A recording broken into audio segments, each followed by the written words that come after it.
طبعا بحدش فيديو تحتمالي سمعت يلا أبي أحمد إرترا تجري كل محراب أرمز محضر نيروم تلوري سماش أبي ودفع شنيتونو قبرو نيكر نكلل عفارين كلل تجراين أتزواسن كبابيتات بينات كم تجمرة دبدابات كبيد برد يكاد كم زلو ساعة تقدف نحو حتى حبار دفاع يحزو كم زلو منيسر مكلخال إرترا فولي سلطانا كم ذهابا فيناتا بجنباريا بزحيلو تادرا من قسقاسي قتل كم زلو سراويت إرترا سلمات بول باب بمقبرنا بتجري أتو كم زلو إثيوبيا كاسيس لا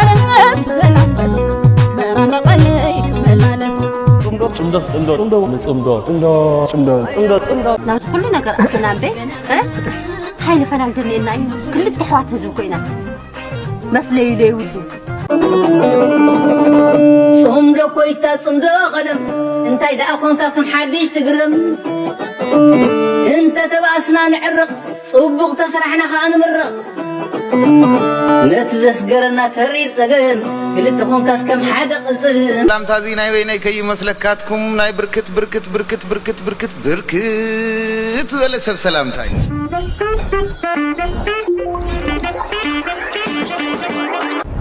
حدش اللي هون حسابات هاليهم كبرتها اللي رجع بيت سلام أنا يوردن سلام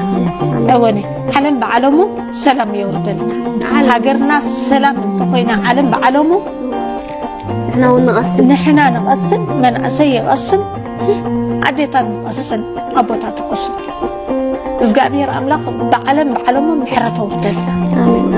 من البات بجاهد زملاء قطيتنا مدري إرترا أنت تتوكي ساقنا كم زخون أيك إلندو لك عب سالستي درونات شعبي أب سمايات أديس آباخ عندنا منخل كلن كلته مريت ميكانايزد شعبيا نفسيول كم زي كير انت يوحسنت هالو سلسته ابي اثيوبيا نايمن درونات نايمن تمزغزاغ ميسايلات 4 كيلو دخع غبرو ازدون قرعشل يقمتودو 4 اب سمايات درون امارات تراي لايسنس زلونز مسلو درونات راشاب سمايات كيفن تايجرن امو سماي اديس ابا درونات شعبيا زخلكل سيمافورو امارات هالو دخوني قول عبشاشا كحلم كاب كاله نحنا غسكي حلمو نفتح له تمفي انت يا بالنير وسبعين دي بتمنى رسعوا انتني ديك انت سلطنه ده حويروا بقى سلطنه يدقفون سلطنه تملس له تا سلطنه دملسات صبقت سلاز اينا فمسكنا موفي بريزيدنت تكون عمرها من احسب اي ولا حسب يتقونني صرت حزلنا موفي قونيجي كنت بالكا تطور قالوا تسقوم محجي طلعوا لنا قال لا ابي تبلع طلعوا حجي موفي ابي تروح تبلع حجي تقارنا تسقوم 10 جرام تخلوا لتقاروا انت كرتوس شمشم تقار عند اي تفلما سلازم مليسك اي سلطنه بلا سلطنه بقى انت تسوي معنا مساوعنا بقى حزبي ارتران حزبي تبع حدا يتدمرنا تدهونا ندمر انقار اوزاز تطويز من مصيبزي ولا خوف بهانا كوني وتافور كسرق واي ود تكبت الجبال انا مفوي كلكم دقمكم ولا اسيركم دقمكم وتشغروا قالي قال تنفسوا انت شيطان تشغروا خيلو بونات مزحت يوم زوم قطن تشغرهم صيبال لوم قمال لوم كصري كلني ستريس مسغبروا بطعم لا تيوم دو مستلاصي حوي بونات يكو عراي لا وفي لا تبل حدا قبال بقى وفي لا كل لا تبلال قدم حزب لا تبالو تي سلطنه لا تيوندي قال لا بقى بملص يفتنا برت بقى قمطل مستقارو تبنير كاس خجا مس اوروما انت اقرات العلوري دوها كاب ادحنا ودسن اثيوبيا وين يدقفوس برده ودسو ديز موفا كوميدنت حقتي ولا سكتي وانت دببها بيت القص قدفه ابوها حد مع التسيت دري كموفي تايم قبرك كان دري قمطل مرتي صعبك عيني ملسك صعبك نقيحي زمان اسيلم ابنير وجهها عسره شح تواس اجازه ابي غيركم موفي خاص كان صاير ولا نواص غنزاربينا حق زينا نوجه زبي ارترا اكل زبي اثيوبيا بخبابسي وي بلصبنا اند معبله اب ارترا انصار يخيد دحرالي نتي بلصبنا زقاوم سرعت دحرالي عدل ترخيبون كفرسن كعنن زخل اكل دراخا سوق بالا يغباني سكب بالك قال لي هزبلك كاب مخدام حليفك متى خدقبر سقكو قال يزقولو كابتن مخدام حليفك استقبرها بقعت ويد ما تقبرها دخون نقرسي يبلك انا زقر مغنسي تورشا ناي مخدام سناتل كلهم فتحيسكم هاويكم وريسكم هذا حلف ختشي حدد مستقراكم كديوكم ايكونتكم سقايولكم ايكونتكم حجي خا مستبيا دوشاشكم كا تخدموا الله ማለት ስለዚህ ሲ ካፕታን مخدام حليفك سي سكب بالك اميكا تقبرها نقرسي يبلك قال ማለት نكتم بقومت ግን كميكن عايز الرأي مسيلك ان شاء الله حدا قانتا زلو وسب بدوك يكون صبق بدحريها بزح شجرات زلو نايزيون كن بنصاري بقدميتهم بقى لسانهم طعم مرحس بقى بزعبا نهي صبح حجر غزارو مالتي بدحريهم كا بنصارو وشوخات مالتي انتمنتاي سي انتي يبلو حجها ود ملك موت حجها ود دخا موت يلهم باكم بزاربو حجها اوكينا تجمرالو حجها زي تخطخ يلهم كا يزارو مالتي بعابي ابن نتخوينا دؤوي دولو ابي طبيا دولو منستي نعخري ممزدوكو او خري من انترفيو غول حجي جام زحجي مرحيومي اولهم زي كونس مرحمناتهم مالتو نتخوينات زؤوي جلنا تقفكاسي كم يجي كاب زعبا زموت ويد ما بزعبا زقات محجي خزار تحسبال منالبات كينات تدفني كاتخون كاب كينات ناس اي كاتخون زعبا زيدات كزارب ما محرل كان يوم اذا ما كان محرل كايكل مهنياتو كساب هاجرنا ايرترا زخون حايد زي وررت قومي كزارب اي تخل كساب حجي كساب ساعات زيا تحالا خلكنا دلنا نبمانم هاجر وريورنا ينفلد سلازي او خويتكم مستي نخوينات لوم صباح يلو تكسو ذا حسب دلو منغست خويتكم هادغفكم سي زعبا انا ايرترا تحاسبكم تزاربوا لكم ازي بلكالو ازي لمچمچ حد خا غبرات خلاخا يلا ولا حد يالنا امنا حدخا نسخنا بتاع بايت خيدكن ناب حقري كحت بالطيط لي متعمق مسس عمتي لي ابزي حتى يدي حتى جون كدغملكم مالتي الياس كدغملكم تتكيركم توزوا إرتراو تنكف يبلو إرتراو تنكيف مع السلامة كرنا أفريقيا نبقيامة بس يزخي لأنه قال لا سيو بعد إرتراوي اتخاذ كل قفط مفت تاريخ يبلو ولا قلي يبلو تدريخم مصحفتي يصحفوا تدريخم داتاتاتكم صعنوا بناي حصوتن في برخان ولا حنت تسخم تشكعوا ولدو أب إرترا بحجي يلا إرتراو كل نقح سلذي كلاتكم تيوم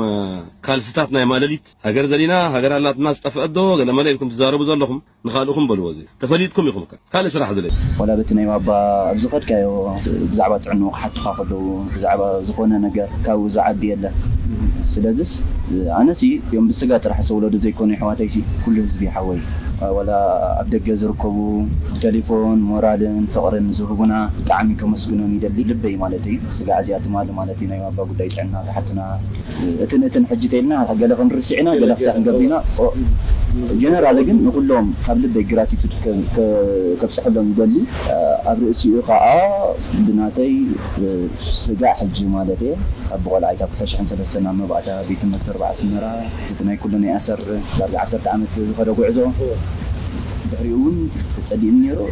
ኣክቹዋሊ ኣብ ዝክተ ዓመት ተመሊሰ ኣለኹ ማለት እዩ ናብቲ ገለ ኣክቹዋሊ እዚኣ ጀሚርና ያለና እዚኣ ንእሽተ ኣብ ኣውስትራልያ ዝርከብ ሓወቦይ እውን መድሃኒ ገብረ ስላሴ ዘቲ ሞራል ዝበኒ ዘቲ ናይ ኣርቲ ከምቲ ክትገብር ኣለካ ከምዚ ዋላ በካይዳይ ብጣዕሚ ከመስግኑ ይደሊ ከዓ ኣብ ልበይ ምስ ደቁ ምስ ሰበይቱ መድሃኒ ከዓ ቢንያም ሓወይ ኣብ ኣሜሪካ ዘሎ ወድሞይ ማለት እዩ ሓደ ስለ ዝዓበና ኢና ቢንያም ሓወይ ከዓ ብጣዕሚ ካብ ልበይ ከመስግኑ ይደሊ ማለት እቲ ኩሉ ማዕድኡ ሞራሉ ولا تيكو غوبرو زلن غدايات غلا معاقا كحوي نخلاتكم بطعمي لمسكن الحسوري باجاز يوزول ابي احمد ارترانا اورومو يا بعلب ززارولو وفي بعلو ديسا ممسو يزدنك صاركان تزي كوينكا زي يتقبل زين مكبار صاركانن زموسل سوات كقوم لك تحاليت دما بزعا صوم دايزو وقعزن زعاني وعد صوم دزي زي سلالفال رديهم بس ابي احمد تسلفول ስለዚህ خيرد ዘለዎ ከእምን ዘለዎ አብይ አህመድ ከመይ ገይሩ ኤርትራ ከምዘ ፍርሳ ኤርትራ ፈሪሳና ኢትዮጵያ አትያ ህዝብ ኤርትራ ኢትዮጵያ ኮኸውን ከመይ ከም ዝጥዕሙን ይኽዛረብ ዘሎ በርዘይናቶ አጀንዳ እናመፀውን ክዛረብ ይውልን ግን ታይ ዝድለ ዘሎ ንጻድቃንቲ ብመሰረቱ አብይ አህመድ ብመሰረቱ ርእስ ሕማም ኮይኑ ወዘለታ አመንጎ ቶም ሓይልታት ዘሎ ጽምዱ ስለዚህ ካፍተን ሰማዕኹወን ሓንቲ بزعبا قيح بحر يكون زلعلي زلو أبي مالك إرتراسي يلان أيتولون توجه بعد باجا زيولو أبي زيولوس موزيو بزعبا تتكا منتيو بزعبا تتكا منتي دما نحنا نقبل أجنداي نحنا نقبل أجنداي خاودو ناس تبدع من زسب مالك إثيوبيا زلت له خونتات إرتراوس لزغنا أنا مستو إثيوبيا زل حيل خنا إرتراسي خجبر يخيلي خلي قل إثيوبيا خد سبابقة إثيوبيا عالم قبولنت كم زلوا مالك أبز زوازيكم زيز بهاد قبولنت زي بلا مالك منال باش بملس تاخو من يراي بحزب جد بس انت تخصص مس إردرا مس جيبوتي مس صوماليا أكون دي زي لزل عدس بزعوا مس عالم زل وارك بزعوا هاك تايبكم كاو دما بعلي مالك إردرا زبهال ናይ ኢትዮጵያ እዩ ዘይኮነስ ናይ ኦሮሞ እዩ ኢሉ ብዕለ ኣደባባይ ወፂ ዝዛረብ ጠቅላይ ቀዳማይ ሚኒስትር ዘለዎ ናይ 30 ዓመት ናይ ህዝቢ ኤርትራ ቃልሲ ኢትዮጵያ ዝበታተነ እዩ ኢሉ ዝሓስብ ናይ ህዝቢ ትግራይን ናይ ህዝቢ ኤርትራ ናይ ክልቲኡ ኃይልታት ትምረት ከም ገዚፍ ስግኣት ገይሩ ዝርኢ ህዝቢ ትግራይ ምስ ህዝቢ ኣምሓራ ናብ ምርድዳእ ምውፅኡ ኃይልታት ትግራይ ምስ ኃይልታት ኣምሓራ ናብ ምርድዳእ ምውፅኦም ከም ገዚፍ ስግኣት ገይሩ ሕድሕድ ኩናት እናዋለደ ክነብር ዝደሊ ከም ገበን እውን በቃ ከም ገበን ርእዩ ዝደሊ ኣካል እሞ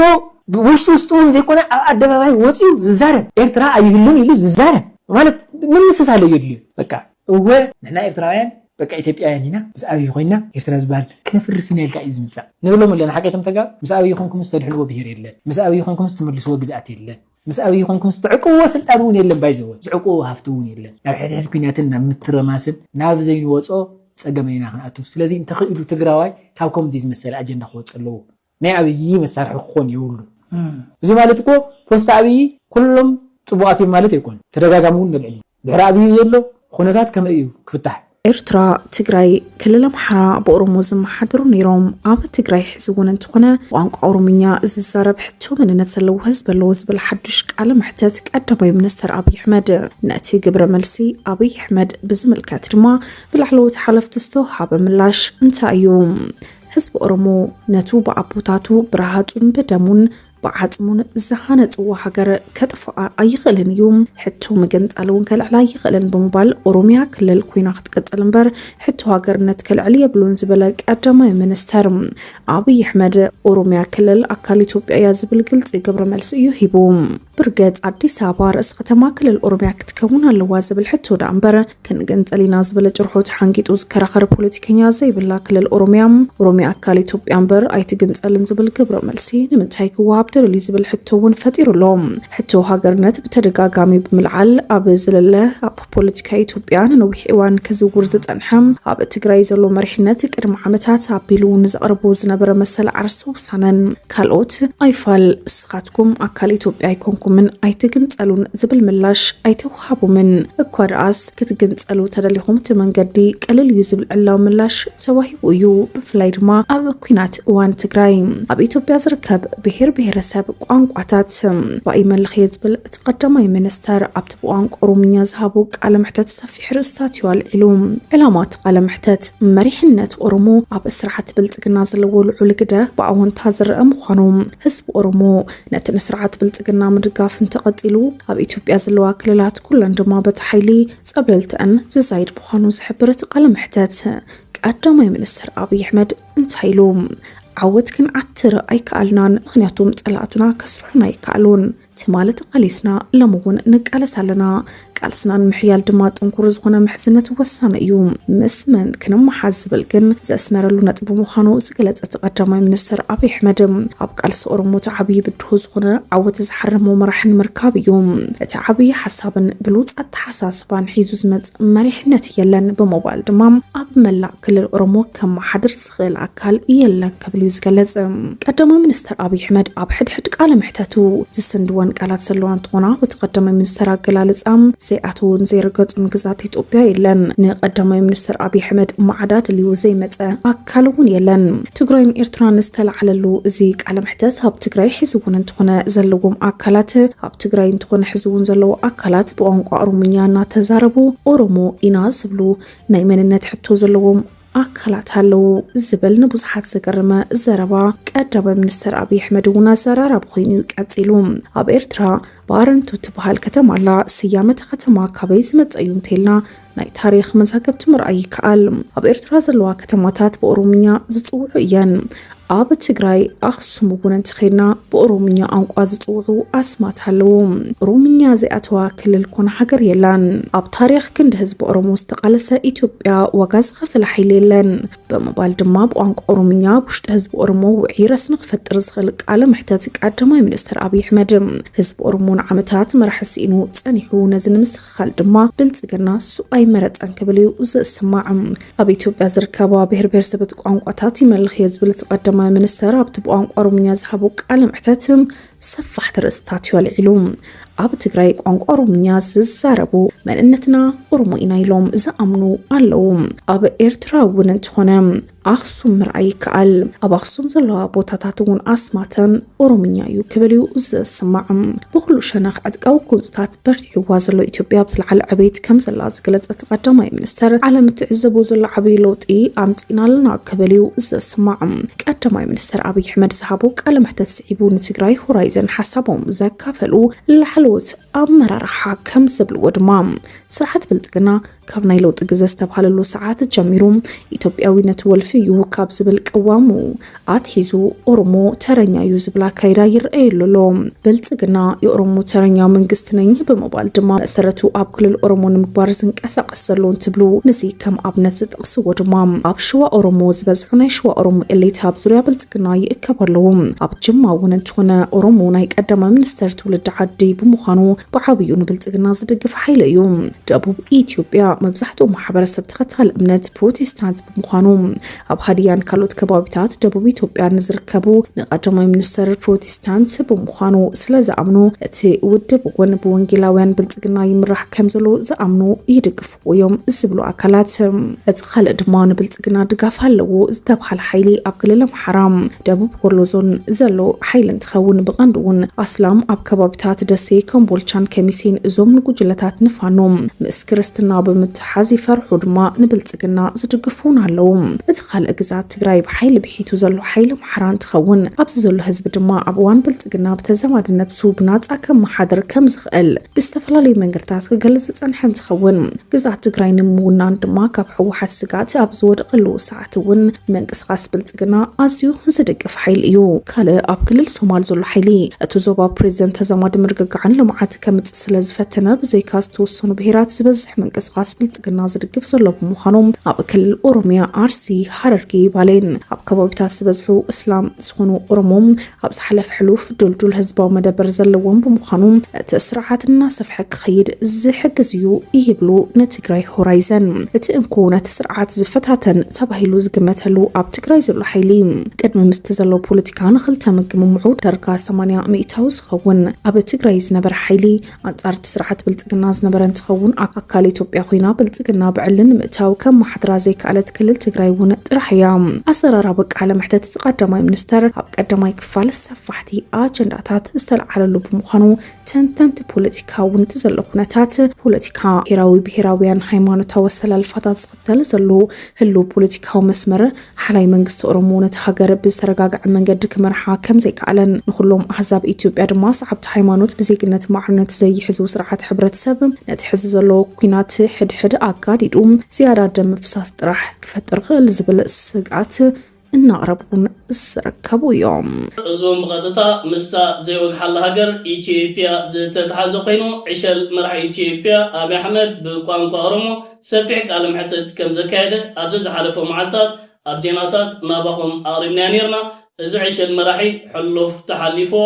ኢትዮጵያ መሬታ ክሳብ የመን እዩ እቲ ክሳብ የመን ተዘርጊሑ ዝርከብ ዘሎ መሬት ኢትዮጵያ ሕቶ ቀሪቡሎ ክሳብ ሕጂ ምላሽ ክረክብ ኣይከኣለን የመን እውን ኣካል ኢትዮጵያ ክብል ተሰሚዑ ይርከብ ኣዝዩ ዝገርምን ዘስደምምን ሓበሬታ ንኤርትራ መሬት ኤርትራ ዶ ወደብ ዓሰብ ዶ ባረንቱ ዶ ባሕር ነጋሲሉ ናባና ንሃብ ኤርትራውያን ዘይከውን መልእኽትታት ይሕሊፉ ነይሩ ህዝብን መንግስትን ኤርትራ ኣካል ህዝብን መንግስትን ብዓብይኻ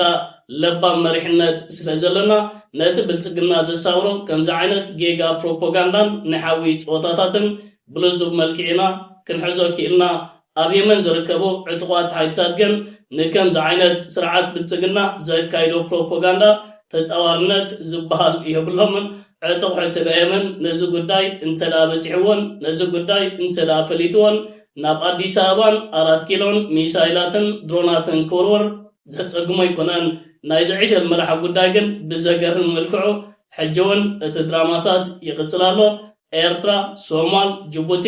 ሕጂ ኸ የመን በፂሑ ይርከብ ኣሎ መን ይፈለጥ ድሕሪ ሕጂ ኣብ ዘካይዶ ቃል ምሕተቱን ግብፂ ከምኡውን ስዑድ ዓረብ ናይ ኢትዮጵያን ይብለና ይኸውን እዚ ዕሸል መራሒ ኣብ ባይታ ብዘሎ ሓቅታት ህላውነቱ ሙሉእ ብምሉእ ኣኽቲሙ እዩ ኣብ መራኸቢታት ብምዃኑ ህላውነቱ ከረጋግፅ ዝፍትን ዘሎ ሓደ ካብ ላዕሎት መራሕትን ኣመራርሓን ናይ ፋኖ ኣብይ ቀደም ሞይቲው ተሪፉ ዝርከብ ዘሎ ስነ ስርዓት ቀብሮ ምፍጻሚ ክብል ኣብ ክልል ኣምሓራ ምዃን ይሕሊፍዎ ዝርከብ ዘሎ አጭር መልእክቲ ናባሁን ከብ አብይም ይወድቃል ስትሉ ነው የሰማችሁ። አብይ ወድቋል፣ ሽኝቱ ነው፣ ቀብሩ ነው የቀረው። አብይ የወደቀው ወደ ንጹህ አማራ የተኮሰ ቀን። አብይ አህመድ የወደቀው አጨብጭበን ረጃጅም ሰንደቅ ዓላማዎች ዘርግተን በለውጥ ተስፋ ውስጥ ነን በደስታ የደገፈውን የአማራን ህዝብ የካደ ቀን። አብይ የወደቀው ሀገር የገነባውን የአማራ ህዝብ ጠመንጃ አልባ አርጌ ጉልበት አልባ አርጌ ትጥቅ አስወርጄ ቀበቶን ፈትቼ ባሪያ አረጋለሁ ብሎ ያሰበ ቀን። አብይ የወደቀው መላው ኢትዮጵያን በጦርነት አዙሪት ውስጥ ለማስገባት የወሰነ ቀን። አብይ የወደቀው በህግ ሳይሆን በፖሊሲ ሳይሆን በአዋጅ ሳይሆን በመመሪያ ሳይሆን በሱ ደመነፍስ ሀገር እመራለሁ ብሎ የወሰነ ቀን። አብይ አህመድ የወደቀው የኢትዮጵያን ብሔራዊ ጥቅም እንዲያስከብር የተደራጀውን መለዮ ለባሽ የሀገሪቱን መከላከያ ሰራዊት የራሱን ህዝብ እንዲወጋ ስምሪት የሰጠቀን። ጫካ መረጥን ሳቲስፋክሽን እኛ ጋር ይፈቀድ ወደሚቀጥለው መሄድ አለብን፣ ወደ አላመረጥነው ነገር መሄድ አለብን። ሶ ያ ተደምሮ በሪፎርሙ የተፈጠረ አቅም የሚነጻጸር አይደለም። በጫካ ተደብቀው የነበሩ ዛሬ ጠግነናቸው አፕግሬድ አድርገናቸው አናሎግ የነበሩ ነገሮች ፉሊ ዲጂታል አድርገናቸው በራሪዎች እያፈራንበት የውጭ ሀገር ዜጋ እያስተማርንበት የውጭ ምንዛሬ እያስገባንበት በጣም የተለያየ አቅም ነው የተፈጠረው። የሚነጻጸር አቅም አለ። ከዚች ወደዚች መጣን ተብሎ የሚገለጽ ሳይሆን ኮምፕሊትሊ ትራንስፎርም ነው ያደረግነው። ከአናሎግ ዘመን ወደ ዲጂታል ነው ትራንስፎርም ያደረግነው። ከራሳችን አልፈን ለአፍሪካ የሚተርፍ አቅም ነው የፈጠርነው። ያንን በአጠቃላይ ስታየው ጥቂት ዓመታቶች 6-7 ናቸው የተሰሩት ስራዎችና የተፈጠረው አቅም ግን በጣም ትልቅ የሚያስቆጭ ነው። የት ነበር ነው የሚያሰኝ አቅም ነው የተፈጠረው።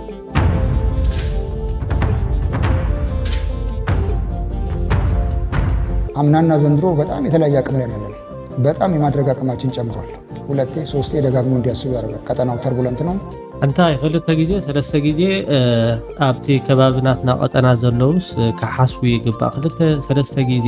ክሓስቡ ይግባእ ክትብል ከለኻ እንታይ ከም ዝወርደካ ከዓ ግብረ መልሲ ኢዱ ኣጣሚሩ ድዕዘበካ ከምዘየለ በዚ ኣጋጣሚ ካብ ፍርህ ዝተበገሰ እውን ሓደ ፅሑፍ ድወፅ ኣሎ ብዛዕባ እቲ ሮኬት ናብ ኤርትራ ሕወሓት ተኪሶም ነይሮም ናብ ኣስመራ ናብ ነፋሲት ናብ ደቀ ምሓረ ብወገን ናብ ኢትዮጵያ ከዓ ናብ ባህርዳር ተወጊሶም ነይሮም። ናብ ባህርዳር ሮኬት ተወኪሶም ነይሮም። ሎማዓንቲ ብጣዕሚ ብዚ ማሕበራዊ ሚድያ ዘውፅዎ እቲ ሕወሓት ዘዕነውዎ ባህርዳር ኤርፖርት ማለት ባህርዳር ማለት እቲ ናይ ክልል ኣምሓራ ዋና ቤት ፅሕፈት እዩ። ንህዝቢ ኣምሓራ ንምትላል ወይ ከዓ ትማሊ ሮኬት ገይሩ ሕወሓት ጨፍጭፉኩም እቲ ኤርፖርት ከዓ ይዕሪና ክብሉ ኣብዚ ማሕበራዊ ሚድያ መልእኽቲ ከመሓላልፉ ውዒሎም ማለት እዩ። ምዃን ኣብይዎሚ ኣብ መንጎ ሕወሓትን ኣብ መንጎ እቲ ናይ ኣምሓራ ፋኖ ነንሕዱ ከናቕትዎ ዝከኣሎም ፅዒሮም ክኾነሉ ኣይከኣለን። ኣብይ ኣሕመድ እውን ኣብ ዝሓለፈ እዋን እውን ተዛሪቡ ነይሩ። እንኩመ ኢልናዮም እቲኦም ኣብዮም ገለ ዝብል ዘረባ እዚ ክሰርሕ ኣይከኣለን እምበሺ ክልል ኣምሓራን ክልል ትግራይን ኣብዚ ሕጂ እዋን ብሓንሳብ ክሰርሑ ምዃኖም ንስርዓት ብልፅግና ናይ ቀዳማይ ፀላኦም ምዃኖም ንዕኡ ንኽኣሊ ድልዋት ምዃኖም እዮም ሓቢሮም። ካብዚ ዝተበገሰ ከመይ ገይረ ከበኣሶ ቁስልኹም ኣይትረስዑ ዝዓይነቱ ትማሊ ሮኬት ገይሮም ንባህርዳር ሃሪሞም እዮም። ሕጂ ከዓ ይዕሪናዮ ክብሉ ማለት እዮም። ስለምንታይ ኣብ ሕጂ ከምኡ ዝብሉ ዘለዉ እንድሕር ኢልና ኩናት እንድሕር ተጀሚሩ ከምኡ ክገብሩ እዮም። ሕወሓት እውን ከምኡ ተግባራት ዘለዎም እዮም። ትማሊ ሮኬት ደርብዮም ናብ ባህርዳር ናብ ህዝቢ ይኮነን ደርብዮም ናብቲ ናይ ፅላሕ ንጎውን ዝኾነ ነገር እንድሕር ጌርኩም ክድርበ ምዃኑ እውን ክትፈልጦ ትክእሉ ሎ ክድርበ ምዃኑ ባህርዳር ድዩ ቦሌ ድዩ ኣብ ዝተፈላለየ ቦታታት ጎንደር ድዩ ድሮናት ስቴሽን ድዩ ተን ናይ ውግእ ኣየር ዝውገሳሉ ድዩ ዝኾነ ካበይ ይውገስ ካበይ ይኸይድ ብዘየገድስ ግብረ መልስ ክወሃበኩም ምዃኑ ከዓ ክትፈልጦ ትክእለኩም። እዚ ሓይሊ ኣየር ናይ ኢትዮጵያ ግን እቲ ምፍካር ኣመሎም ስምዕዎ በጣም የማድረግ አቅማችን ጨምሯል። 2-3 ደጋግሞ እንዲያስቡ ያደርጋል። ቀጠናው ተርቡለንት ነው። የእኛ ብሔራዊ ጥቅም አሁን እየሰፋ ነው። አባይ ግድብ ጋር ይቆማል። የእኛ ብሔራዊ ጥቅማችን ሰፊ ነው። አንዱ ውቅያኖስ ድረስ ይደርሳል። ለብሔራዊ ጥቅማችን የሚመጥን አቅም ለመገንባት ሌት ተቀን ነው የምንሰራው። ያም በደንብ እንዲገነዘቡት እያደረጋቸው እንጂ ፍላጎታቸውማ ዛቻቸው 24 ሰዓት ሞከራ ያደርጋሉ። የእኛ የማድረግ አቅም ግን በየቀኑ እየጨመረ ነው። በእኔ 24 ሰዓት ኣብ ልዕሊኹም ዝኾነ ነገራት ፈተነታት ዘካይድ እንድሕር ዳኢልና ወልሓደ ንዓኻትኩም ዝትንክፈኩም ወልሓደ ሃገር የለን ንስኻትኩም ግን ከም ሓደ ጭሉል ከልቢ ሓንሳብ ምስ ሶማል ሓንሳብ ምስ ኤርትራ ሓንሳብ ግብፂ ትብሉ ሓንሳብ ሱዳን ትብሉ ስለዚ ንስኻትኩም ኢኹም ቶም ጠንቂ ናይ ቀርና ኣፍሪቃ ተሓጊሕኩም ከዓ ክጠፍ ኢኹም እንዳ ውቅያኖስ ኣይትበፅሕ ቀይ ባሕሪ ትበፅሕ ማለት እዩ ቅድሚ ሎሚ ምስ ቢቢሲ ጻንሒት ጌርካ ነርካ ሎሚ ድማ ንኻልእ ግዜና ንራኸብ ዘለና ኣብዚ ሓለፈ ኣብ መንጎት ናይ ሰሜን ኩናት ኢና ተራኺብና ብድሕሪኡ ስምምዕ ፕሪቶርያ ተፈሪሙ ብፍላይ ኣብ ትግራይ ተነጻጻሪ ሰላም ምምጻእ ተኻይሉ እዩ ሎሚ ድማ እቲ ኩነታት ዝተለወጠ ሓድሽ ናይ ኩናት ምንቅስቓስ ከም ዘሎ ንሪኤሉ ዘለና እዋን እዩ ብኸመይ እዩ ናብ ዝተበፅሑ እንዴት እዚህ ሁኔታ ላይ ተደረሰ የፕሪቶሪያ ስምምነት ትግራይ ውስጥ ያለውን ስምምዕ ፕሪቶሪያ ኣብ ትግራይ ንዘሎ ሽግራት ንምፍታሕ ብዝርዝር ዝፍጸሙ ነገራት ተነጺሮም ስራሕ ተጀሚሩ ነይሩ ከምቲ ኩላህና ንፈልጦ ህወሓት ንመንግስቲ ኢትዮጵያ ከዓሉ ክሳብ ደብረ ሲና በፂሑ ነይሩ ካብ ደብረ ሲና ብመንግስቲ ኢትዮጵያ ብሰራዊትን ህዝብን እቲ ዝተወጠነ ከይሰመረ ፈሺሉ ናብ ትግራይ ክምለስ ተገይሩ ህወሓት ካብ ደብረ ሲና ክምለስ ከሎ ዳግማይ ፈጺሙ ከይለዓል ጌርካ ከም ውዳእ ይከኣል ነይሩ እዩ ናብ መቐለ ምእታውን ክሳብ መረብ ዶብና ምዕፃውን ንኽእል ነርና ግን ድማ ብመንግስቲ ኢትዮጵያ ደላይነት ሰላም ናብ መቐለ ብዘይምእታው ሰራዊት ኢትዮጵያ ኣብ ራያ ምስ በፅሐ ደው ኢሉ መንግስቲ ስለምንታይ እዩ ናብ ትግራይ ከኣቱ ዘይደለየ ህዲ ኢሎም ብጽሞና ንነብሶም ንኽግምግሙ እዩ ካብ ቆቦ ናብ ደብረ ሲና ንኽበፅሑ 4 ዋርሒ ወሲዱሎም ካብ ደብረ ሲና ናብ ቆቦ ንኽምለሱ ግን 13 መዓልታት ጥራይ ወሲዱሎም ንዝተወሰነ እዋን ጸኒሖም ድማ ካልእ ኩናት ጀሚሮም እዚ ኩሉ ኩናት ንሳልሳይ ግዜ ጀሚሮም እውን ተሳዒሮም ብድሕሪኡ ፕሪቶርያ መፅዩ ግን እቲ ስምምዕ ሕዚ እውን ነተበዲስ ኣበባ ዘሎ መንግስቲ ፌደራል ክቕይርዎ ዘኽእሎም ስለ ዘይኮነ ተመሊሶም ናብ ስልጣን ንምምጻእ ንመናእሰይ እናኣኻኸቡ ንውዕሊ ፕሪቶርያ ፍሪሶም ናይ ባዕሎም መንግስቲ ይደልዩ ነይሮም ወግዒ ፕሪቶርያ ፈሪሱሎ ኢሎም ብምእዋጅ ጽምዶ ዝበሃል ፈጢሮም ሎም እውን ንመንግስቲ ኢትዮጵያ ብኩናት ገጢምና ክንስዕሪና ብምዋል ነዚ ኩናት ንምድላው ንኽምችዎ ነቲ ናይ ሻዕብያ ናይ ግፋ ሕጊ ናብ ትግራይ ምጽኦም ኣዊጆም ኣለዉ ስለዚ ኣብዚ ሕዚ ከምቲ ኣብ ዝሓለፈ ክንራኸብ ከለና ዝነበረ ኩነታት ዘይኮነስ ሓድሽ ኩናት ንምኽፋት እናተዳለዉ እዮም ግን ሎሚ ዝተፈለየ እዩ ኣብ ዝሓለፈ ሕወሓት በዓልዩ እዩ ክዋጋእ ዝደሊ ነይሩ ሎሚ ግን ዞባዊ ኩናት ኮይኑሎ ካብ ሶማልያ ክሳብ ካርቱም ይዝርጋሕ አሁን ግን ሪጅናል ከሶማሌ እስከ ካርቱም ድረስ ነው ያለው ከፕሪቶሪያ ስምምነት በኋላ ናይሮቢ ላይ በተለይ የወታደራዊ አዛዦቹ በተገኙበት ብድሕሪ ስምምዕ ፕሪቶሪያ ኣብ ናይሮቢ ብፍላይ ወታደራዊ አዘዝቲ ዝተረኸብሉ ንመፈጸሚ ትውዕል ተወሰኸ ስምምዕ ክግበሩ ከሎ ንስኻው ነርካ ኢኻ ዝነበረ ተስፋ ኣብ ቅድሚት ክመጽእ ዝኽእል ሰላም ብዙሓት ብሰናይ ኩነታት ይገልጽዎ ነይሮም ቀጻልነት ከም ዝህልዎ ብዙሓት ተስፋ ኣንቢሮም እኳ እንተነበሩ ኣብ ከይዲ ግን እናተሸርሸረ ይኸይዱ ዘቐመጥናዮም ቅድመ ኩነታት ኣይተማልኡን ብዝብል ክልቲኦም ወገናት ንሓድሕዶም ክካሰሱ ጀሚሮም ናብዚ ሎሚ ዘለናሉ ደረጃ ድማ በፂሖም ሽዑ ነቲ ዝተጀመረ ፖለቲካዊ ብልዝብ ክቕጽል ብምግባር ነቲ ዝተጀመረ ተስፋ ሰላም ክቕጽል ዘይተኻእለሉ ምኽንያት እንታይ እዩ ነይሩ ተፈጥሮ የነበረውን የሰላም ተስፋ ማስቀጠል ያልተቻለበት ምክንያት ምንድን ነው? አንደኛ ነገር የማያገባው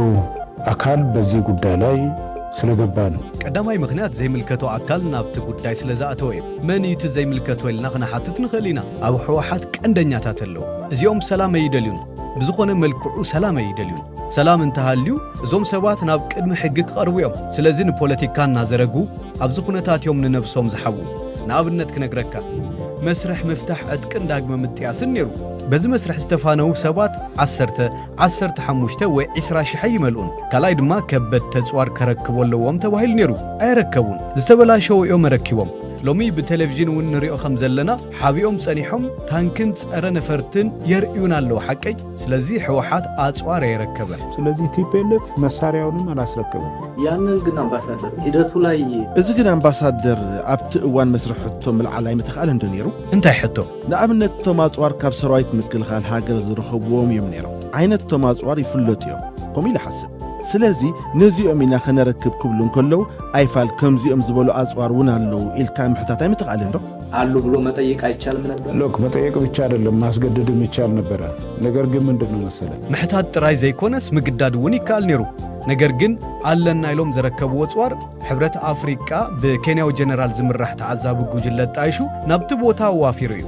ንሳቶም ኣብ ዘለውሉ እዩ ተጽዋር ዝቐርብ ዝሓብዎ መጽዋር ከም ዘለዉ ይፍለጥ እዩ ከም ዝበለ ምድላው ከም ዝገበሩ እውን ግምት ክህሉ ይኽእል እዩ ግን በዚ በለበቲ ንርእሶም ዝጎድእ እምበር ንኻልእ ዝጎድእ ኣይኮነን መንግስቲ ኢትዮጵያ ኣይቕረቡን ናብ ዝብል ሰሓቦ ኩተቶ ከኣቶ ይደልን ሓላፍነት ዝተዋሃቦ ኣካል ኣሎ ነዚ ብመሰረት ዝተመደበሉ ገደብ ግዜ እዩ ዕጥቁና ረከበ ዝሰናበት ስለዚ ኩሉ ሰራዊት ብመስርሕ DDR ይሰናበት እዩ ዝብል እንካ ሕወሓት ኣብ ክንድነት መስርሕ ዝፍጽም ኣብ ከይዲ ግዜ ናይ ምጭብርባር ተግባር ተፈጢሩ እቶም ዝዕዘቡ ኣካላት ብልክዕ ናብቶም ቦታታት እናኸዱ ከይዕዘቡ ይተገይሩ መንግስቲ ኢትዮጵያ ኮ ብመሰረት ስምምዕ ፕሪቶሪያ ክሕዞ ዝግባእ ቦታ ይሓዘን ሞራል ንምሕላው ካብ ዝብል እዩ ካልእ ምኽንያት የብሉን ናብ ሰላም ክነኣቱ ኢና ዝብል ጽኑዕ እምነት መንግስቲ ኢትዮጵያ ነይሩ ግን ነዚ ጠሊሞም ነዚ ኸዲዖም ምስ ሻዕብያ ተሰማሚዖም ቀተልትና እዮም ዘሚቶምና እዮም ንደቂ ኣንስትዮና ዝደፈሪኦም ኢሎም ምስ ዝኸስዎም ኣካላት ጽምዶ ፈጢሮም ንመንግስቲ ኢትዮጵያ ክነዓሉ ኢና ብዝብል መሊሶም ንኹይናት ተወዲቦም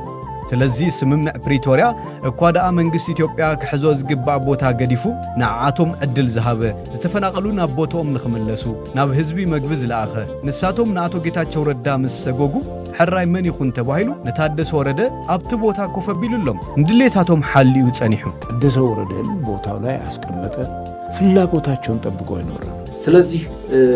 ስለዚህ እቲ ዘይምትእማን ካብ ሽዑ ተፈጢሩ ማለት ድዩ ምክንያቱ መስርሕ ምፍታሕ ዕጥቂ ዳግመ ምጥያስን ውዕል ፕሪቶሪያ ካብ ዝፍራም ኣብ ውሽጢ ኣዋርሒት የቲፒኤልኤፍ አለመታመን መሳሪያ በማስከበር ባለማስከበር አይደለም ናይ ሕወሓት ተኣማንነትን ዘይተኣማንነትን ኣጽዋር ብምርካብ ወይ ብዘይምርካብ ኣይኮነን ዝግለጽ ካብ ቀደም እውን ዝእመን ውድብ ኣይኮነን ዘይእመን ውድብ ክኸውን ዝኽኣለሉ ምኽንያት ድማ ን21 ዓመታት ከም ጊላ ከገልግሎ ንዝጸንሐ ሰራዊት ንብጾቱ ኣብ ዝደቀስሉ ምቕታል እዩ ካብዝን ላዕሊ ሕወሓት ዝኾነ ወገን ዘይኣምኖ ውድብ እዩ ከምቲ ዝሰማዕናዮ ድማ ካብ 600,000 ክሳብ 1 ሚልዮን መናእሰይ ሃሊቖምና ኢሎም እዮም ተዛሪቦም ነዚ ኩሉ መንእሰይ ዘወደአ ጉጅለ ገበነኛታት ሎሚ ብመሰረት ስምምዕ ፕሪቶሪያ ከፈጽም ኢሉ ዝኣምን ዓሻ መሪሕነትን ኣዛዚ ሰራዊትን ኢትዮጵያ የለን ግን ከዓ እቲ ጉዳይ ብሕብረት ኣፍሪቃ ዝነበሮ ፕሬዝደንት ክልተ ሃገራት ኣፍሪቃ ዝነበሩ ዝመርሕዎ ልዝብ መንግስቲ ኣሜሪካን ሕብረት ኤውሮጳን ዝተሳተፉሉ ዓለም ለኻዊ ደረጃ ዝሓዘ ስምምዕ እዩ በዚ ስምምዕ ሓንቲ ታንክ ረኪቦም ሓንቲ ታንክ ቀቢሮም ኣለዉ ወይ ሓደ ዙ 23 መሊሶም ሓደ ድማ ቀቢሮም እናበልካ በዘይ ትጨቃጨቀን ነዚ ዝከታተል እተብኡ ዝተመደበ ጉጅለ ተዓዛቢ እዩ ስለዚ እቲ ዘድሊ ነገር ካብ መንግስቲ ዝጥለብ ነገራት ኩሉ ምምላእ ጥራይ መንግስቲ ኢትዮጵያ ኩሉ ዓይነት ማሕበራዊ አገልግሎታት ክጅመሩ ገይሩ እዩ ህዝቡ እውን ከይጉዳእ ገይሩ حساب زجوجلة أب تجري سلام ممسع يكونن لنفسهم كاب تحتاتنت مهدام سلازخونة استفناقلونا مربتهم كملسو حبر السب جبو أجل جلوت كركب تمهرونا بتمرتكعاتو DDR بزجبا كفتسمن سراويتهم كسنابتون كجبروم تجبا DDR بميجبان دهيت سراويتهم بمرون ده صوتا ما أدرك نبرة بتهلي يسمون هوحات أبز من هوحات أبستفل عليه خوابتات هزبا وأخيباتات ككايد كنيلو نسخد ما زوم حيلتات تسعمدو أي تسعمدو نمنقسي تبيع كسعر زغلو العاقمية بالله من خاتم الزلخة هوحد ما خابز بستفل يزقل الزلخة لعلوات زبها لمرحتو بقولوا النواصو هلو إننا قبل علم مقابر بلسقنا يزرقاقات يمتبلو هلو ناتشني من رقاقاتو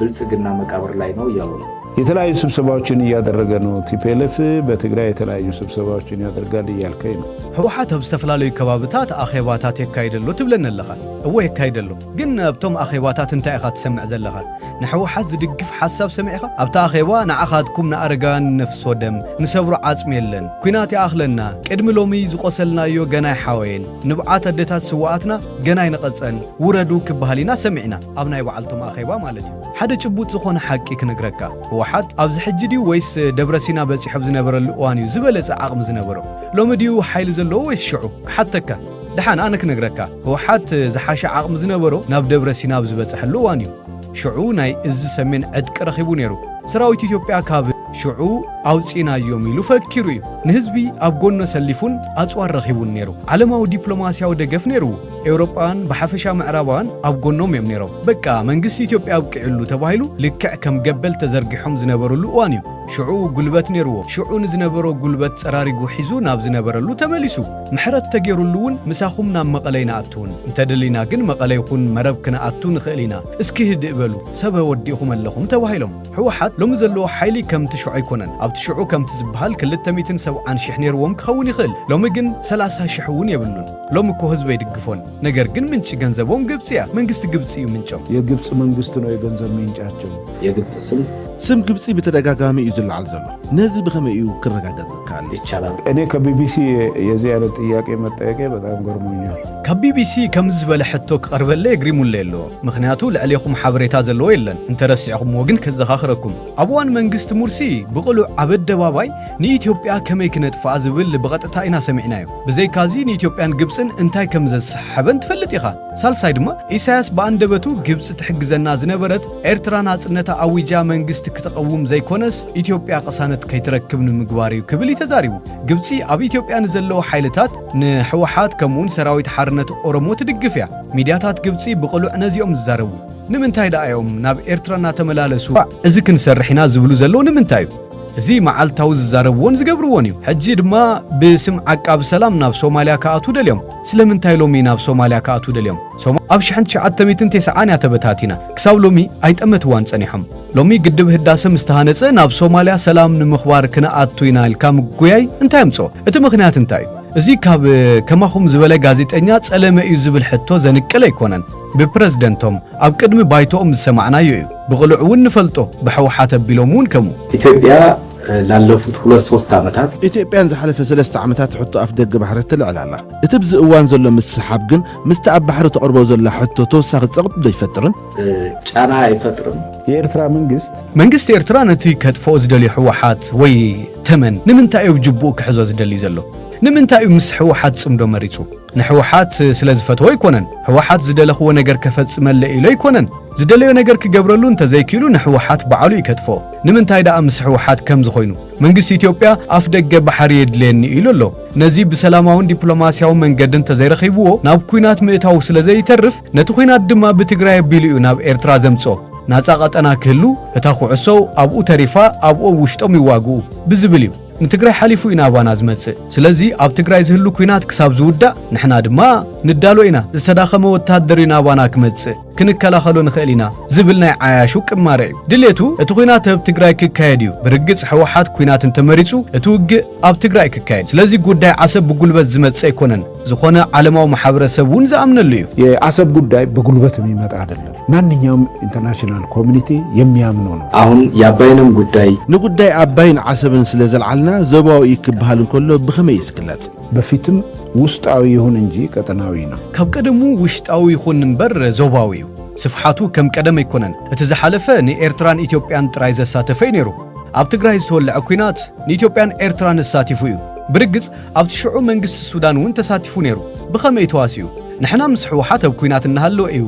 ኣትዩ መሬትና ሒዙ እዚ ንድኹም ጎንድኻ እናርአ ካብ ጎረቤት ዝመጽእ ዓይነት መጥቃዕት እዩ ነይሩ ንሕና ሽዑ ነቲ ጉዳይ ዕሽሽልና ኢና ገዲፍናዮ ሎሚ እዚ ናበይ ሰፊሑሎ ሱዳን ከምቲ ናይ ሽዑ ዘይኮነስ ሙሉእ ብሙሉእ ኣትያ ኣላ ኤርትራ እውን ኣትያ ካብ ሕጂ እንድሓር እንታይ ክኸውን ደቡብ ሱዳን እውን ክትኣቱ እያ በኣሉታ ይኹን በኣውንታ ኬንያ እውን ከመላ ዛቢት ኮይና ክትኣቱ እያ ጅቡቲ እውን ኣላ ጅቡቲ ምስ መንግስቲ ኤርትራ ሕቶ መሬት ኣለዋ ስለዚ ናብዚ ጎንፂ ምስሓቦም ኣይተርፍን ኣብ ሶማልያ ድማ አልሸባብ ኣሎ ግብፂ ናብዚ ከኣቱ እዮም ዋላ እኳ ሶማልያ ንኢትዮጵያ ናይ ምውጋእ ባህጊ እንተዘይሃለዎም ግብፂ ናብኡ እንተመፂኦም አልሸባብ ድማ ናብ ኦጋዴን ብምእታው ሰራዊት ኢትዮጵያ ንኽወጣጠር ዓቕሙ ዝለሕለሐ ኮይኑ ብኩሉ ኣንፈት ንኽጥቃዕ ዝገብር ኣሰላልፋን ኩነታትን እዩ ዘሎ ስለዚ ካብዚ ተበጊስና ኢና ዞባዊ ንብሎ ናይዚ ቀንዲ ቀላሲት ድማ ግብፂ እያ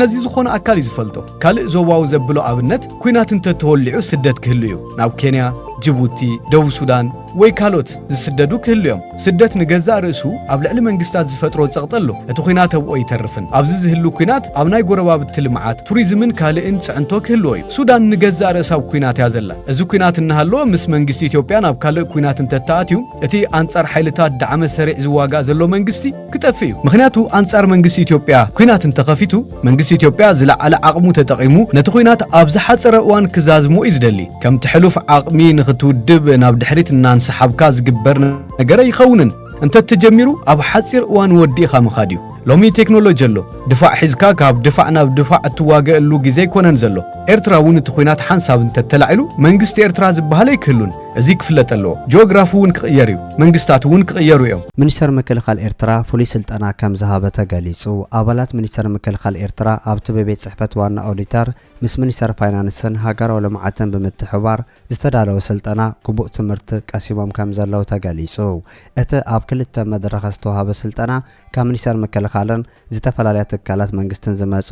23 ደቂ ኣንስትዮ ዝርከብዎም 75 ኣባላት ከም ሰልጠኑዎን ክፍለጥ ተኻኢሉሎ ሚኒስተር ምክልኻል ኤርትራ ዓቕሚ ኣባላቱ ንምዕባይ ቀጻል ስልጠናታት ኣብ ምውዳቦን ከም ዝርከብ ናይቲ ክፍሊ ጸብጸባት ዝገለጹ ኮይኖም ንውሽጣዊ ስራሕ ኦዲተራት ኣብ ዝምልከት ዝተኻየደ ስልጠና ንጽፈት ስራሕ ናይቲ ሚኒስተር ወሳኒ ምዃኑ እቶም ጸብጸባት ወሲኾም የርድኡ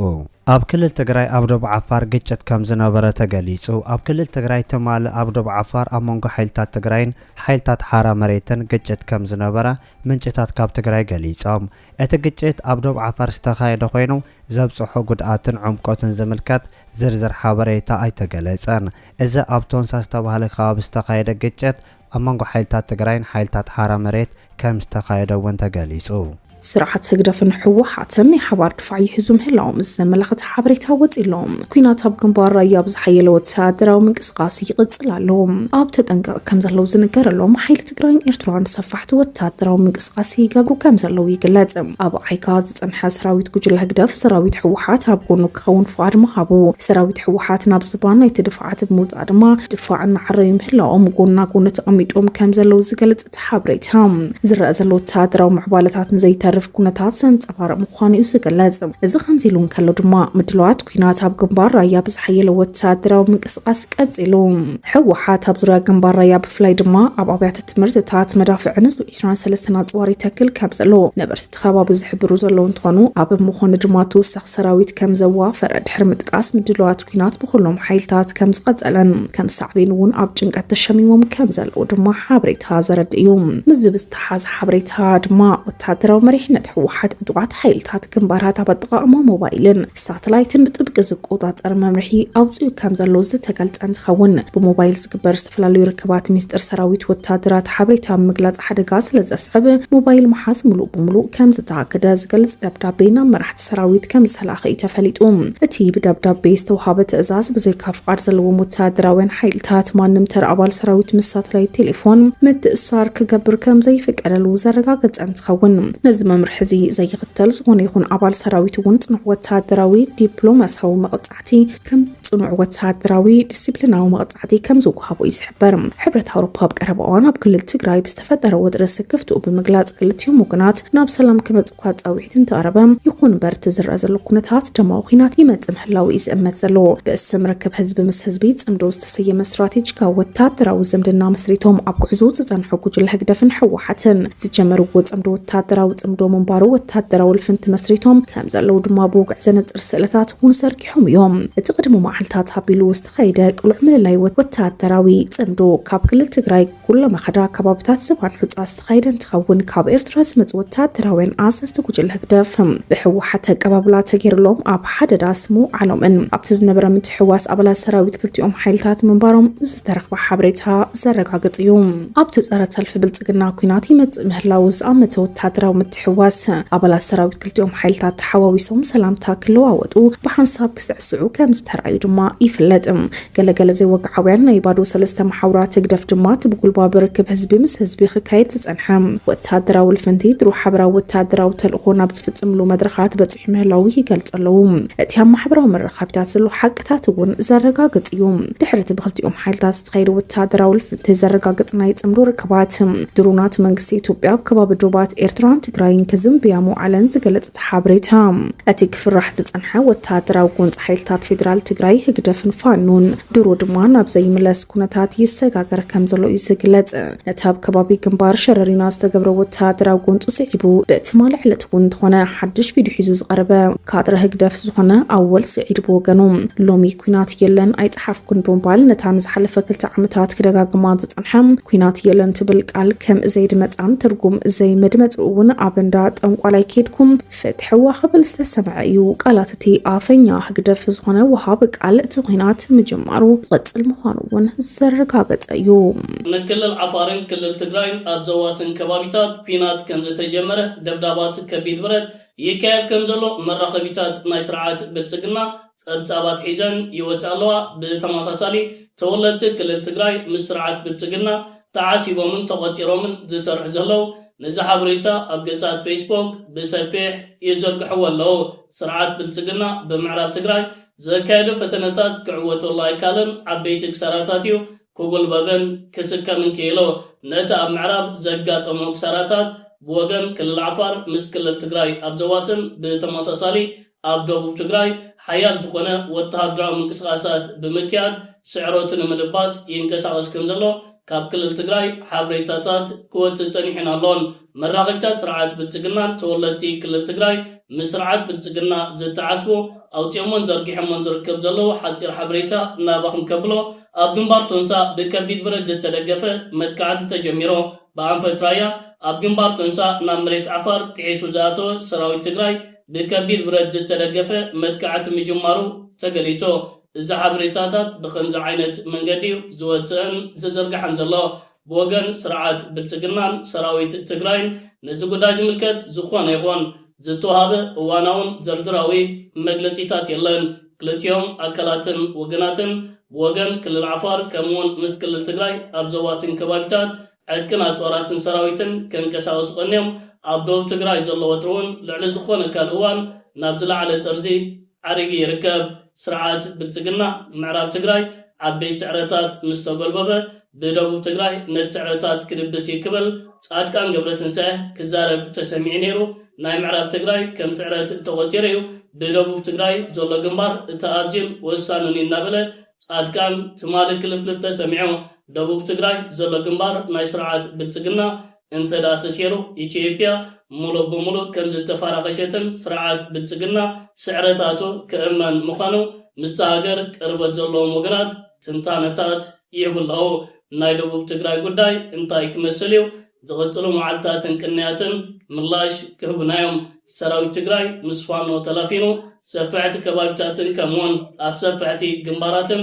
حيال مدلاتن من قسعاساتن يكايدالو ኣብ ከባቢ ሰንዓፈ ግጭታት ንምፍታሕ ዝዓለመ ሰሚናር ከም ዝተኻየደ ተገሊጹ ኣብ ሰንዓፈን ከባቢኣን ዝተረኸቡ ዝተፈላለዩ ግጭታት ንምፍታሕ ዝዓለመ ሰሚናር ምክያዱን ነቶም ግጭታት ብሰላማዊ መንገዲ ንምፍታሕ ሳዕሪታት ይካየድ ከም ዘሎ ወግዓን ሚድያታት ኤርትራ ሓቢረን ካብ 23 ምምሕዳር ከባቢታት ንዞባ ሰንዓፈ ዝመጹ ኮሚቴታት ዕርቂ ዝተሳተፈዎ ሰሚናር ግጭታት ብማሕበረሰብ ባህላ ቢልካ ንምፍታሕ ዕላማ ዝገበሩ ምዃኖም ዘመልከተ መግለጺ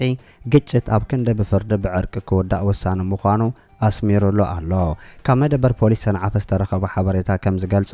ኣብቲ ሰሚናር ሽማግለታት ዕርቂ ንናይ ኤርትራ ሕጊ ተመርኪዞም ግቡእ ናይ ዕርቂ መሳርሕቶም ክፍጽሙ መተሓሳሰብ ምቕራቡ እውን ተገሊጹሎ ሓበሬታ ስለ ዝኾነ ብጽሞና ብሕልፊ ኣብ ኤውሮጳ ዘለኹም ከምኡ ከዓ ኣብ ኣፍሪቃ ናብ ኣሜሪካ ዶ ናብ ካናዳ ዶ ዝግበር ጉዕዞታት ብዝተኻለኩም መጠን ኣብቲ ዘለኹም ዓዲ ብቐረባ ኣብኡ ሰሪሕኩም ክትነብሩሉ ትኽእሉ ዳ እምበር ኣሜሪካ ዶ ካናዳ ዶ እንዳበልካ ካብ ኤውሮጳ ጉዕዞታት በዝጋጣሚ ከተቋርጽዎ ሎሚ ኣሜሪካ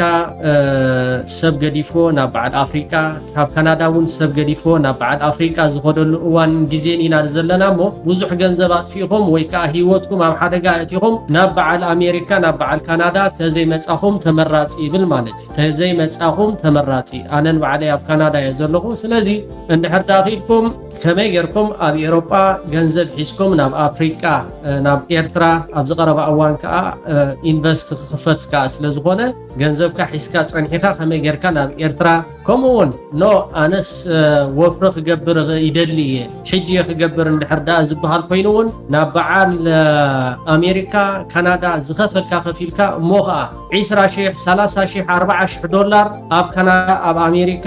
10 ዓመት 20 ዓመት ሰሪሕካ እውን ከተጥርዮ ኣይትኽእልኒ ኢኻ እቲ ዘጥፋእካዮ ገንዘብ 30 ዓመት 20 ዓመት ሰሪሕካ እውን ሴቭ እንዳገበርካ ክትኮ ስለዘይትኽእል ብዝተኻለኩ መጠን እዛ ኣገዳሲት ሓበሬታ ካብ ኣሜሪካ ዝተመርሱ ክልተ ኤርትራውያን ምኽሪ ይህቡኩም ኣለዉ ኣብ ልብኩም ይሕድሮ ሓበሬታ ፓወር ኢንፎርሜሽን ኢዝ ፓወር ኢንፎርሜሽን ሓበሬታ ብዘይ ሓበሬታ ወላ ሓደ ክትገብር ስለዘይትኽእል ንስማዓይ ببزح نجارات حماقي حليفة مالتي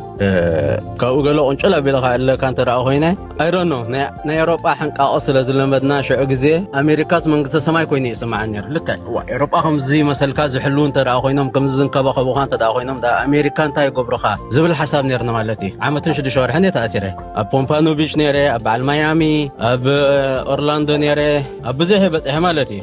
بتعمي أو زل قفعي سبع أمنا كاني تاب دقدر لوا كم كمي غيركم تنبرو انت بالكيام كامنها ايكولون يوم تناصنت سلا زلوهم كله سلا سلام سلا زخونه يمسلنا اوشتي انا امريكا يرونو شعبيا مش قفايتي اسر بيتاتا خبيدي بحال كندني امريكا كن ايكونني بتاع يكونن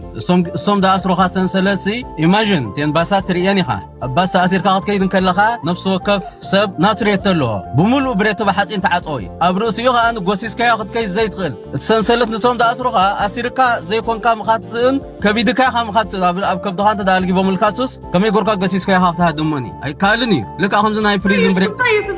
سنسلت كلتا اغرخا كلتا ايدكا بخبدخا حليفو بخصاتكا حلف تسنسلت مالتي نورمال سنسلت ايخونن غوسيسكا يون كتكيس ايتخليني خا سنسلتتي بجراش تا ماكينا قال حدا كان تداغاطي مواس كل خميت كلخنا با از توقل لي دالكم دلخو كمر لزيكمكو سومني ارتراخ طرزخان ديم تحسبو امبر خلاي كاغالص اسر صبو غير كغولص اسر زي قالكو خلاي كرسو اسر زلل امبر صبو يدلو نو ورحي ام صوم دفرمو خاني ارترا قيسي تسمامي على خويل كات فرميخا مغنياتو نعيون تداري غيركا ريليز كتو بهالو مالست سمامي على خان سلازي اب اسر بيت كحزوها مسلا لو مالتي ابزا منغس ارترا سلازي قبلهم دغبرخا نغير يبلومني ابا حزوها مالتي اجي منغس ارترا مسدول كالو غديتا يخدول ايدولن تدالك خاص غدده كم دي قبلهم سلتفلط نا منغس ارترا تدول خنا امباسي ارايفل بيتسب لك يبلكا هو بيتسب قطرها هبنا بلكا قطرها هبنا قطر مسحاب كانت بيتسب بدليت ديو ويس تغديديو كملس زيدل تاخوين عين هبومنا شجر يلون بلون سب دغ مالتي ريجستر سلازخون تليفون سوم كان نغرو تحق نونا تغديدي امبر ايدليني بقى قسم بلبلوا يبلوم نسخاني سو اي تطرزني ها مالتي منالبات تذكرون تداخنكم ترامب كل غزي دبلاشو ابط قدامي ناي ترامب راوند تمرصلو شيو غزي تذكرون تداخنكم زر ارمياس زر سناي زبحال مسكيناي اب غبص تغوده ام سايز نبري اب كل اسر بيت سمعكم انت داخنكم شيو غزي ابط قدامي مرج انا ترامب مالتي اب غبص نفس اوتيل ديو ولا ميتو ترخيبو غلو زبلو مالتي خاو امينا يرنا حدا خاو امينا مالتي وا اندعي حمم تريت عيد ساير انا عندنا افريقيا تبع الهاجرين سدومنا لو سنترال افريقيا تبع وا اندعي حمم تريت عيد ساير انا عندنا كستاي برات كي توهبكم توصي تقولنهم تبعنا درجه ابو غزاينا تعطينا لنا مالتي اب جرمنا متينا جرمني ريتوين هو زخوت تكون كان برات كله كله ولا حتى انا مركب هاريتي ها ولا حتى انا مركب كم والله داني كل زي السيستم اللي تفضل لك اب كولومبيا مسطحك نباناما نحرات سغرها ليخا اباناما امباس ناي امريكا اي ثينك سو اباناما يدلو 10 نحر اباناما وتيو نا امريكا كاب اوروبا يمثيلهم يمحلالفوا وين حجي كل سب انتي يغبر اب كولومبيا خبصح كله نبرتي مرسوي باسبورتو كل منقساس يدل حجي انا تسمساري بلسلنا كم زي حاجه اللي هيبير سواء اي مولوسن اي ثينك سو هذا نغير تقوم له كله مالتي دوكمنت مش الله كان جيرمان كاب زخو صراحه جس 6 عامت سي غبركا 6 عامت دكير كاب كافت تنبرو له هاجر سند حروتي خاص 6 شهور حدا 6 عامت تمليسكات اب سيستم تاعت تخليها مهنات تصنح خاف السيستم كم زنا ينرويت خوينو مالتي يوقع هاجرات اوروباس بملان كوميتي لذي 6 شهور حي ما كان حاول 6 شهور خون تمليسكاش شمكا صافت السيستم سو قصنح خالي وحواس يكونون حمش عامت الحرة دليا تقبلك الحرة دليا تهاجر كتقبلك تخيلها حجي نعايد مركز يعني وين كاب سيستم الحرة حنسا وتيخا قديتها يكونون كتقبلك انا خا اوريدي عامه نشد شهور حتى اسيري جانوري 2025 ياتي اب امريكا حجي اغوست اوتيوم مالتي 2026 اوريدي عامه نشد شهور حنكون له حجي ناتو تصقم يقولون انا خفتني جرمن كملس خفتني تسريت نصبت تسريت انها دحن كحسبوا لينا بزعبو تصقم ربال يلن ان وي كن كم زخم زقاطم نزمن سي ابنت خون امبر سبك حجزني يكون كل متيم وي انا بزح كان بسبب حاجه زل سوا يكون حقكم من زقا كفيلك كوين يركب لي بس نغرنا دلها تدحني خاف هذا انا بزح واغا انا خفيلنا موي كبابي بزي حسط ماتي حج ገንዘብ መጠን ደጥፋክ ወስ ከነገረክ ይምሽቲ አብዝኽ ነገረክ ይደልኒ እዚ ገንዘብ እዚ አነ አሜሪካ አቲ ከማኑ ክፍሎ ድኸብደን ነበረሲ ዝቡሉ ሰብ እንድሕር አና አፍሪካ ተመዲሱ ዝሁሉ ትፊዩ ኣብ አፍሪካ ኮንካ ተሓልሞ ጥራይ ክትመርሶ ይቆነን ተረዲኩምኒ እጅስ እዚ ከይጋጥመኩም ኢና ንዛረብ ዘለና ከይትኸስሩ አደዳ ክሳራን አደዳ ናይ ሓንጎል ፀገምን አደዳ ናይ አካል مقدارن كي تخوني نزار بلنا خالو ولا حنتي روح يا بلان كباهم مالتي حوار يا خمزي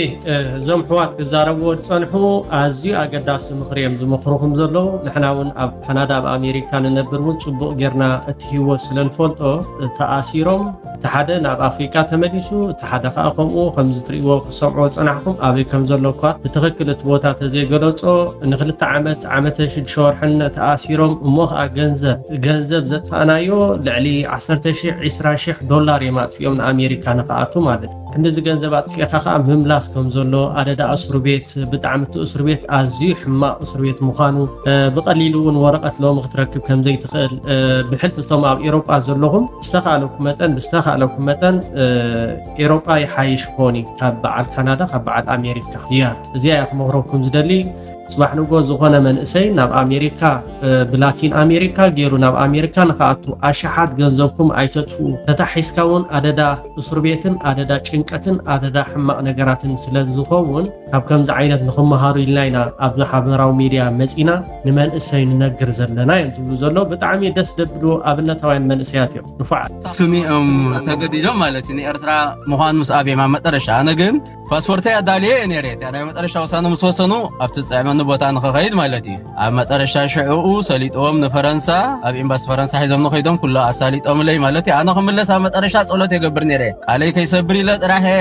ካብ ፈረንሳይ መጻእኩም ዘይበልኩም ዳእምበር ክምለስ ጸሎት ግብር ኣብ መጠረሻ ዝገበሩ እንታይ ገይሮም ንስ ከም ዝወድኡ ኩሉ ክመልሱኒ ኣብ ሓንቲ እስር ቤት ጻዕዳ ኮይኑ ወፅየ ኣሓይዲ ኦትሉዲ ሰዓት ክንደ ያለ ገለመለ ዘይትፈልጠሉ ብጣዕሚ ሃሩር ኣብቲ ቦታ ብጣዕሚ ፀሓይ ዘሎ ኣብ በዓል ከባቢ ማያሚ ማለት እዩ ብጣዕሚ ፀሓይ ብዘይ ኮንዲሽን ኣይትነብርን ኢኻ ኣብቲ ገዛም ሰዓት ኻ ግን ኮንዲሽን ልዕሊ ዓቐን ገብሮ ክትቆርር ምእንቲ ሽጎማነ ትመስል ዓባይ ሽጎማነ ህቦኻ ኮበርታ ኢሎም ማለት እዮም እቲያ ዓራት ናይ ብዘይ ምግናን ናይ 50 ሰንቲሜትር ገለ እያ ትኾን ናይ ስሳ ላዕልን ታሕትን ኣሎ ኣብ ላዕልን ተዳ በፅዕካ ከይትወድቕ ፈሪሕካ ይድቅስን ኢኻ ምስኡኻ ቆርለካ ረዲካ ኣብ መጠረሻ ወርሒ ሙሉእ ፀሓይ ዘይብላ ገለ ዘይብላ በቃ ሰዓት ክንደያ ዘይትፈልጠላ ግዜ ኣብ ኣመሊሶም ንሽዑ ክፈርሕ ጀሚረ ሓቂ ሓይሽ ንህይወተይ ክፈርሕ ጀሚረ ሕክምና ምኻድ ኣብየ ገለ ኣብየ ምክንያቱ እንታይ ገብሮካ ይትፈልጥን ኢኻ ናይ በዓል ኤርምያስ ሓውና ከማነይ ትወዲ ብጣዕሚ ዕጉስ እዩ ከምኡ ዕጉስ የለን ናብቲ ትዕግስቱ ነቕንኣኑ ነይሩ ብዙሕ ኣይኣምኖን እየ ናይ ኤርምያስ ኣይ ዶንት ኖ በዓል ስዊሳይድ ገለ መለ ገለ በሃል ግን ኣይ ዶንት ቲንክ ዝኾነ ተገይሩ ኣብይ ኣሕመድ ትማል ኣብ ዝተፈኖ ሙሉእ ቃለ ምሕተቱ ብቋንቋ ኦሮምኛ ብዝሃቦ ቃለ ምሕተቱ ብዛዕባ ኤርትራን ካልኦትን ሰፊሕ መብርሂ ከም ዝሃበ ተገሊጹ ናይ ኢትዮጵያ ቀዳማይ ሚኒስትር ኣብይ ኣሕመድ ኣብ ዘካየደ ሰፊሕ ቃለ ምሕተት ናይ ኦሮሞ ግዝኣታት ካብ ኢትዮጵያ ተበጊሱ ክሳብ የመን ይበጽሕ ምንባሩ ኣዛራባ ኣካታ ኣርእስታት ኣልዒሉ ከም ዘሎ ተገሊጹ እቲ ቀዳማይ ሚኒስትር ኣብ ኤርትራ ብዙሓት ናይ ኦሮሞ ኣስማት ዝፅውዑ ቦታታት ከም ዘለዉ ዝጠቐሰ ክኸውን እንከሎ ኤርትራ ኣክሱም ጎንደር ብናይ ኦሮሞ ነገስታት ይመሓደሩ ምንባሩ ገሊጹ ቀዳማይ ሚኒስትር ኢትዮጵያ ኣብይ ኣሕመድ ታሪኻዊ ቃልሲ ህዝቢ ኦሮሞ ኣንጻር ዘይፍትሓዊ ምምሕዳራዊ ስርዓታት ፖለቲካዊ ተነፅሎ ከምኡውን ኣንጻር ድኹም ምሕደራ ዝቐንዐ ምዃኑ ከስምረሉ እንከሎ እቲ ተቃውሞ ኣንጻር ኢትዮጵያ ከም ሃገር ከም ዘይኮነ እውን ኣነፂሩ ኣሎ ቀዳማይ ሚኒስትር ኢትዮጵያ ኣብይ ኣሕመድ ምስ ኦሮሚያ ብሮድካስት ኔትወርክ ኣብ ዝገበሮ ሰፊሕ ቃለ ምሕተት መስዋእቲ ኣበርክቶን ታሪኻዊ ተመክሮታትን ህዝቢ ኦሮሞ ምስ መስርሕ ህንፀት ሃገር ኢትዮጵያ ምትእሳር ከም ዘለዎ ወሲኹ ክገልጽ እንከሎ ህዝቢ ኦሮሞ ኣብ ታሪኽ ኣንጻር ፍሹል ስርዓታት እምበር ኣንጻር ኢትዮጵያ ተቓሊሱ ከም ዘይፈልጥ ገሊጹ መንነት ኦሮሞን መንነት ኢትዮጵያን ዝተኣሳሰሩ ምዃኖም ዘስመረ ቀዳማይ ሚኒስትር ናይ ኦሮሞ መሰረትን ናይ ኢትዮጵያ መሰረትን ሓደ ምዃኑ ከረድእ ምፍታን እውን ዝተሓበረ ኮይኑ ንነዊሕ እዋን ፀንሐ ቃልሲ ኦሮሞ ብቁጠባ መንነትን ዲሞክራሲያዊ መሰልን ከም ዝጽለውን ሓቢሩ ኣብ ኦሮሚያ ዝተረኣየ ምእንቲ ቁጠባ መሰል ዝተኻየደ ቃልስታት እምበር ምእንቲ መሬትን ባህራዊ ሃብትን ከም ዘይኮነ ዝገለጸ ቀዳማይ ሚኒስትር ህዝቢ ኦሮሞ ብናይ በዓሉ ጻዕሪ መነባብሮኡ ከመሓይሽ ሕብረተሰብ ክቕየር ካብ ዘለዎ ክቱር ድሌት ዝተበገሰ ምዃኑ እውን ኣረዲኡ ኣብ ህዝቢ ኦሮሞ ኣገደስቲ ዝኾኑ ነጥብታት ከም ዘለው ዝሕብር እቲ ቀዳማይ ሚኒስትር ህዝቢ ኦሮሞ መሬት ንምምላስ ሃብቱ ንምሕላው ካብ ገዛእ ምህርቱ ተጠቃሚ ንምዃን ቀጻለ ክቃለስ ምጽንሑ ክቃለስ ከም ዘለዎ እውን ዝገለጸ ኮይኑ ኣብ ታሪክ ቃልሲ ህዝቢ ኦሮሞ ካብቶም ቀንዲ ጠንቅታት ምዃኖም ገሊጹ መንነት ህዝቢ ኦሮሞ ቋንቋ ጥራይ ከም ዘይኮነ ባህላዊ ውርሻታቱ ባህላዊ ክብርታቱ ከም ሳፋ ዝኣመሰሉ ሞራላዊ መትከላቱ መፀዊዑ ምዃኖምን ክጠቅስ እንከሎ ምኽባር ሽማግለታት ምስ ተፈጥሮ ዘለዎ ስኒትን ካልእ ሰፊሕ ክብርታትን ኣካል ናይቲ ህዝቢ እዮም ክብል እውን ተዛሪቡ ኣሎ ኦሮሞ ኢትዮጵያ ካብ ገዛእ ነብሳ ክትፍላይ ትኽእልን እያ ክብል ንናይ ኦሮሞ ቦታ ኣብ ኢትዮጵያ ዝገለጸ ቀዳማይ ሚኒስትር ኣብ መንጎ ህዝቢ ኦሮሞን መንግስቲ ኢትዮጵያ ንዘሎ ናይ ሓባር ታሪኽን ተመሳሳሊ ዕድል ዘመሳሰለ ምዃኑ እውን ተገሊጹ ኢትዮጵያ ብናይ ወለዶታት መስዋዕቲ ጽንዓት ሓባራዊ ቃልስን ዝተሃነፀት ሃገር ምዃናን ብናይ ፖለቲካ ዘረባ ወይ ብውልቃዊ ቂምታ ክትፈርስ ከም ዘይትኽእል ክሕብር እንከሎ ህዝቢ ኦሮሞ ኣብ ምክልኻል ልምዓትን ህልውናን ኢትዮጵያ ዘበርከቶ ኣበርክቶ ኣብ ታሪክ እታ ሃገር ዝተሰነደ ምዃኑ ኣብቲ ዘካየደ ቃለ መሕተት ብተወሳኺ ገሊጹ ቀዳማይ ሚኒስትር ኢትዮጵያ ኣብይ ኣሕመድ ኣብቲ ትማሊ ብቋንቋ ኦሮምኛ ዝሃቦ መግለፂ ብዛዕባ ኤርትራ ካብ ተዛረቦ ኣብ 1952 ንጉስ ባህረ ነጋሽ ዝበሃል ነይሩ ሕጂ ብኤርትራ ዝፍለጥ እዚ ንጉስ ዶሪ ዝበሃል ንጉስ ኦሮሞዩ ነይሩ ኢሉ ነዚ ጠራጠሩ ሰባት እንተደሃልዮም ኣብ ኤርትራ ባረንቱ ዝተባሃለት ዓባይ ከተማ ኣላ ጸሓፍቲ ታሪክ ቦሮናን ባረንቱን ካበይ ከም ዘራኽቦም ኣስማቶም ከጽንዑ ይኽእል እዮም ኢሉ ኣብ ኤርትራ ብዙሓት ቦታታት ብቋንቋ ኦሮሞኛ ዝጽውዑ ኣለዉ ሶራን ደብራን ዝበሃሉ ቦታታት እውን ኣለዉ ስሞም ክሳብ ሕጂ ብቋንቋ ኦሮሞ ይጽዋዕ ዘሎ ኢሉ ይበሃል ኢላ ድሙ ተጓሒላ ስርዓት ብልጽግና ንከዳዓት ደቂ ሃገር ናብ ዓበይቲ መራኸቢታት ናይቲ ሃገር ምምጻእ ኣንጻር ህዝብን መንግስትን ኤርትራ ፕሮፓጋንዳ ክነዝሕ ተኸታቲልና ተዓዚምናን ንርከብ ኣለና ሓኽሉ ድሙ ወይካ ቦትስዋና ናቢ ቲቪ መደበር ቴሌቪዥን ናይቲ ሃገር ምምጻእ ኣዝዩ ዘስሐቕን ዘገርምን ፕሮፓጋንዳ ነዝሕ ይርከብ ኣሎ ሓኽሉ ድሙ ኣብ ናይ ትማሊ መደባትና ናባኹም ከም ዘቕረብናዮ ኢትዮጵያ ባሕርን ኣፍ ደገ ባሕርን ይምልከታ ይክብል እንከሎ ብዛዕባ ሕጊ ባሕርን ኣብቲ ሕጊ ባሕሪ ዝኸተሙ ሃገራት ይዛረብ ነይሩ እተን ዝኸተሙ ሃገራት 68 እየን ክብል ተሰሚዑ መሕፈሪ ዝበሃል ይብሉን ነዚ ፕሮፓጋንዳን ሓሶታትን ክሰርሕ እንከሎ ኣንቢቢ ይመፅኡ ሓሳቡ ግን ኩሉ ግዜ ሓሳዊ ስለዝኾነ ክደናገረን ክሓዋውሶን ይተራዩ ንሕጊ ባሕሪ ዝፈረማ 172 ሃገራት ክኾና እንከለዋ እተን 168 ሃገራት ኣባላት ውድብ ሕብራት ሃገራት እየን እዚ ሰብ እዚ 100 ግዲሉ ናብ 68 ከውርደን ክኢሉ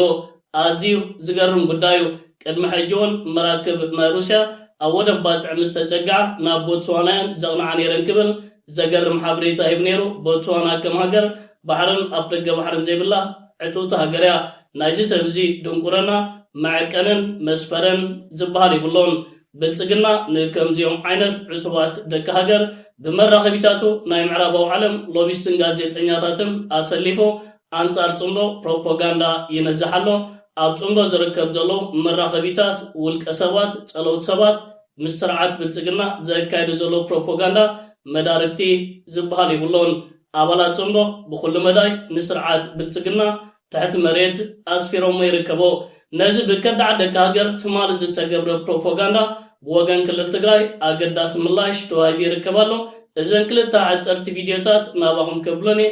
ንከታተለን ሕሰብ እዩ ባጫ ዝዩ ዝብለሉ ኣብይ ኣሕመድ ኤርትራ ናይ ኦሮሞ እያ ብዕለብ ዝዛረበሉ ውፊ ባዕሉ አዲስ ኣበባ መምፅኡ እዩ ዝደንግጥ ጻድቃን እንተዘይኮንካ ዘይ ትገብር እዚ ንምግባር ጻድቃንን ዝመስሉ ሰባት ክትቆውሩ ተኻልይቲ ድማ ብዛዕባ ጽምዶ እዩ ዝውግዕ ዘሎ ብዛዕባ ናይ ባዕሉ ጽምዶ ዘይክእል እዚ ኣሰላልፋይ ተረዲኹም ምስ ኣብይ ኣሕመድ ተሰሊፈሉ ስለዚ ከርድእ ዘለዎ ከእምን ዘለዎ ኣብይ ኣሕመድ ከመይ ገይሩ ኤርትራ ከም ዘፍርሳ ኤርትራ ፈሪሳ ናብ ኢትዮጵያ ኣትያ ህዝቢ ኤርትራ ኢትዮጵያ ክኸውን ከመይ ከም ዝጥዕሙን እዩ ክዛረብ ዘለዎ ምስላላውነቱ ጥራይ ኣይኮነን ክትሓዘ ዘለዎ ምስላው እዩ ክትሓዘ ዘለዎ ብዘዚ ንፀረ ሰብ እዩ ኣብይ ኣሕመድ ብኤርትራ ኣትዩ ሲ እንታይ ክገብር ይኽእል ስት ናይ ትግራይ መራእያ እዩ ኣምሓራ ክልል ዘሎ ተዓንቶ ንልዕሎ ዝነበርና መራእያ እውን ከምኡ እዩ ስለዚ ንሱ ንዕኦም መዓደም እውን ይኹምጥሎም እኮ ህላውና ኩሉ እዩ ይኹምጥሎም ሃገሮም እውን ይኹምጥሎም ንሕና እኮ ዋላ እውን ደፊ ሞፂ ግዛዕ ተዝገብር ሲ ተወዲብክ ተመሊስክ ተቃሊስክ ግዛዕ ምዛዕ ትብል ኢኻ ኣብኡ ግን በቃ ከጥፈካ እየ ካብ ቀደም እውን ብሱሩ ከመይ ሃገር ከም ዝኾንካ ኣይፈልጥን በቃ ኢሎም በዚ ልክዕ እዚ ናሬት ዝገብር ሓይል ናይ ከምዚ ዓይነት ፕሮፓጋንዳ ኣብይ ኣሕመድ መሳርሕቱን ከምኡ ዓይነት ፕሮፓጋንዳ ክሰርሑ ከለዉ ብዓለም ለኸ ደረጃ ናይ ዲፕሎማሲ ፀቕጥታት ይፈጥረሉ ብፍላይ ካብ ልዕሊ ልኣላውነት ስለዝኾነ ሕራይ ናይ ትግራይ ጉዳይ ናይ ውሽጢ ጉዳይ እዩ ወላ ያው ስጋሕ ተገብረት ኣሽሙ ስለዘየለ ማለት እዩ ግን ናይ ኤርትራ ሓንቲ ልዕላዊት ዓዲ እያ 30 ገለን ዓመታት ኤርትራ ጥራይ ኣይኮነን ሱዳን ስለምክደት ኣብ ሱዳን እውን ኢደት እዩ ናይ ሱዳንን ናይ ኤርትራን ግን ይፍለ እዩ ሕዚ ናይ ኤርትራ ልዕላውነት እውን ተፍልጦ እውን ከምንጥልየ እዩ ዝብል ዘሎ እቲ ናይ ሱዳን ግን ስርዓት ይቕይር ዝደለና ምዚ ተተሓሒዙ ካብ ኢዮን ይኹን ካብ ካልኦት እውን ካብ ምዕራባውያን ኣንጻር ልዕላውነት ዝገብሩ ኸይዲ ከመይ እዮም ዝርእይዎ ምንም ሕቶ የብሉን ብዙሕ ግዜ ሕዚ በበሰላልፉ እንዲ ዝኸድ ዘሎ ብዙሕ ግዜ ግን ኢትዮጵያ ኣብ ቀይሕ ባሕር ናይ ተጠቃምነት ሕቶኣ ኣግባብ ኢሎም እዮም ዝኣምኑ ካብኡ ግን እስካዕ ሕዚ ዝኾነ ኣካል ትልኣላውነት ግን ዝደግፍ ኣካል የለን ክቡራት ተኸታተልቲ እዚ ሓቅታት እዚ ክንከታተሎን ክንዕዘቦን ዝፀናሕናዮ ሃገርካ ከብርስ ህዝብኻ ከጥፌ ንዝብል ስርዓት ምስኡ ምስላፍ ናይ ሕምቀት ራይ ትብተብ ኤርትራዊ ነዞም ከምዚኦም ከዳዓት ደቂ ሃገር ኣቐዲሙ ስለዝነቕሓሎም ብናቶም ዘረባን ብናቶም ለመጭመጭን ዝደናገር ዝኾነ ይኾን ኤርትራ መንገዲ አየር ኢትዮጵያ ክልል አየራ ከይትጥቀም ዓጽያላ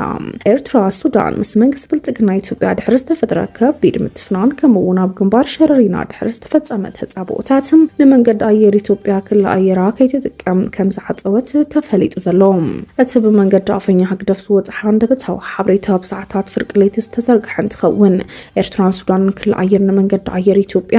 ከም ዝዓፅዋ ዝገልጹ ሰፋሕቲ ጸብጻባት ክወፁ ድሕሪ መጀመሮም መንገዲ አየር ኢትዮጵያ መዓልታዊ ተጓዓዝቲ ዘመላልሱ በረራታት ኣብዚ ሕዚ እዋን ንምግታዕ ክግደድ ምዃኑ ዝግለጽ ብመሰረት መረዳእታት ጂኦፖለቲክስ ኤርትራ ሃገራዊ ረብሓታት ካብ ተጻብኦታት ስርዓት ኢትዮጵያ ንምክልኻል ክልል አየራ ናይ ምምሕዳር ምክልኻልን ሙሉእ ሉዓላዊ መሰል ኣለዋ ዝበለ ኣፈኛ ህግደፍ ኤሪ ናሽናል ኢንተረስት ድሕርቲ ኣብ ግንባር ሸረሪና ዝተረኣየ ኩነታት ህግደፍ ክልል አየር ኤርትራ ክዓጽው ምውሳነ እዩ ዘረድእ ዘሎ ብዙሓት ሰባት እዚ ውሳነ ነዊሕ ዝተጸበናዩ ዝተደናጎይን ውሳነ ዝብሉ እንትኾኑ እቲ ውሃብ ሓበሬታ ድማ ክልል አየር ኣብ ትሕቲ ሃገራዊ ሕጊ መሰረታዊ ኣካል ሃገራዊ ሉዓላውነት ጸጥታ ኮይኑ ይቕጽል ድሕሪ ምባል በረራታት ስርዓት ብልጽግና ምእጋድ ድማ ንዞባዊ ጸጥታ ኣገዳሲ ስጉምቲ ምዃኑ እዩ ዝገልጽ ብኻልእ ወገን ኣብ መሬት ዘሎ ወጥሪ እውን እናዓረገ ይመጽእ ከም ዘሎ ዝገለጸ ሓበሬታ ኣብ 2 ናሕሰ 2026 ስርዓት ኢትዮጵያ ሬሴፍን ሓይልታት ቁልጡፍ ደገፍ ኣብ ዶብ ሱዳን ኣብ ዝርከብ ሸረሪና ንዝተደኮነ ሰራዊት ትግራይ ሃንደበት ብከቢድ መድፍዕ ብድሮን መጥቃዕቲ ፈጺሞም ከም ዘለዉ ዝጠቕሰ እንትኸውን ነቲ ኣብ ልዕሊ ኤርትራ ዝተፈጸመ መጥቃዕቲ ከቢድ ብረት ሰራዊት ኤርትራ ምስ ሰራዊት ትግራይ ኮይኑ ዘካየዶ ስርሒት ኣመልኪቱ ዝበሎ ነገር የለን ኣብ ዝሓለፈ ቀዳም ኣብ ግንባር ሸረሪና ዝተረኣየ ቁንፂ ክሳብ ኤርትራ ዝበፅሐ ምንባሩ ህግደፍ ብመንገዲ ናይ ሚድያ ማሕበራቱ ኣቢሉ ይገልጽ እኳ እንተሃለዎ ብዘይካ ውድብ ሕወሓት ግን ክልቲኦም ሓይልታት ህግደፍን ብልጽግናን ዝኾነ ይኹን መግለጺ ካብ ምሃብ ድማ ተቆጢቦም እዮም ኤርትራ ሰራዊታ ናብ ትግራይ ትእትላ ክብል ኢትዮጵያዊ ዲፕሎማት ከሲሱ ኣብ ኤርትራ ዘሎ ስርዓት ሰራዊቱን ናብ ክልል ትግራይ ይዋፍር ከም ዘሎ ሓደ ኢትዮጵያዊ ዲፕሎማት ከም ዝሓበረ ተገሊጹሎ ኤርትራ ናብ ትግራይ ሰራዊታ ብሕቡ ተዋፍር ብምህላዋ ሕጋዊ ዕላማ ክውሰደላ ከም ዝግባዩ እቲ ኣምባሳደር ዝገልጽ ኣብ ኤርትራ ዘሎ ስርዓት ምስ ሕወሓት ብምውሓድ ናብ ክልል ትግራይ ከበርቲ ኣጽዋራት ጸልማት ጉልባብ ብምግባር የዋፍር ከም ዘሎ ኣምባሳደር ሱሌማን ደደፎ ይገልጽ ነዚ ስዒቡ ድማ ኢትዮጵያ ሉዓላውነታ ከተውሕዝ ስጉምቲ ክትወስድ ይግባእ ክብል እውን መልእኽቱ ከንጸባርቕ ተራእዩሎም ኣምባሳደር ኢትዮጵያ ኣብ ሶማልያ ዝኾነ ሱሌማን ደደፎ ኤርትራ ብዘይ ፍቃድ ማእኸላይ መንግስቲ ወተሃደራዊ ሓይልታታ ምውፋራ ንሉዓላውነት ኢትዮጵያን እህጉራዊ ሕግታት ብንጹር ዝጠሓሰ እዩ ክብል ኣብ ማሕበራዊ መራኸቢ ኤክስ ገጹ ዘስፈረ ጽሑፍ የመላኽት እዚ ተግባር እዚ ንኤርትራ ቀጥታዊ መሻርክቲ ኩናት ስለ ዝገብር ኢትዮጵያ ብመሰረት ቻርተር ሕቡራት ሃገራት ዘለዋ መሰረት ምክልኻል ክትጥቀመሉ ንኤርትራ ሕጋዊ ወተሃደራዊ ዕላማ ክትገብራ ከም ዝግባእ ይገልጽ እዚ ኣምባሳደር ኣብ እዋን ኩናት ትግራይ ኣብ ጎኒ ብልጽግና ዝተሰለፉ ቃላት ብምንጽብራቕ ኣዘራራቢ ዝነበረ ውልቀ ሰብ እዩ ኣምባሳደራት ኢትዮጵያ ኣብ ሶማልያን ኬንያን ኮይኖም ዘገልግሉ ዘለዉ ኣምባሳደር ሱሌማን ደደፎን ባጫ ደበሌን ፕሮፓጋንዳዊስት ሓይልታት ብልጽግና ኮይኖም ኣብዚ ሕዚ እዋን የገልግሉን ይትንትኑን ከም ዘለዉ ይንገረሎም ኣብ እዋን ኩናት ትግራይ ንሰራዊት ኤርትራ ዓዲሙ ክእቱ ዝገበረ ስርዓት ብልጽግና ሕዚ ሰራዊት ኤርትራ ናብ ትግራይ ኣትይሉ ክእው ኾነ ክኸስስ ዘኽእሎ ሞራልን ሕግን የለን ክትብል ድማ ሚስጥረ ስላሴ ተኣምራት ዝርከብዋ ብርክት ዝበሉ ፖለቲከኛታት ኢትዮጵያ ብትሪ እንዳሞገቱ ይርከቡ